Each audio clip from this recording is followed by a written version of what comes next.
I remember sitting alone in black. It filled my blemished eyes and dry, cracked lips. A soft rain began to fall by windows, while rumbles of thunder foretold a storm. I heard the rain land on my window as I saw a violet bolt of lightning sliding across the damaged, angry sky. I decided to remove my garments until I stood naked with energy. I was possessed to run out in the rain. I remembered loves that had departed as the rain came down in heavy layers, making my excursion most perilous.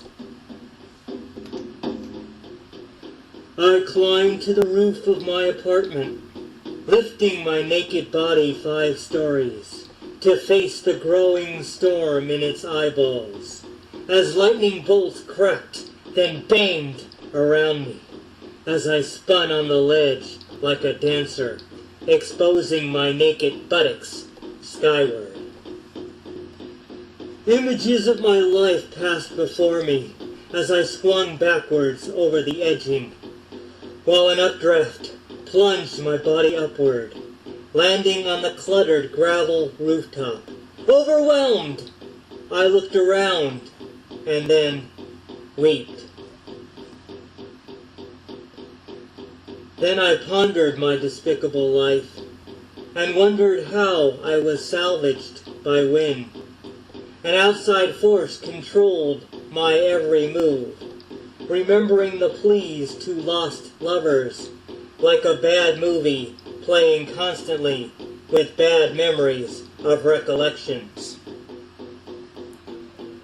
I remember landing face down in rain, with tears and rain obscuring my vision, as I looked down at my lifeless body, which was a distorted, wrinkled figure, as salty tears burnt my face like passion, while I felt freedom across my cracked lips.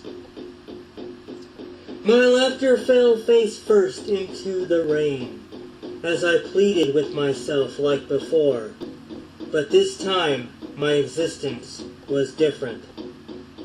I could see the moon kissing broken clouds, while waving goodbye to older lovers, whose hazy faces appeared in the clouds, as they said something I could not make out, while I shouted and begged them to speak up.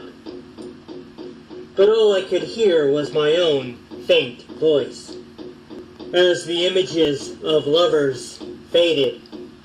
At night when I stare outside my window, I remember my life is valuable. Through the thundering nights and old lovers, the clouds of faces may never return, but I am not suffering in my past.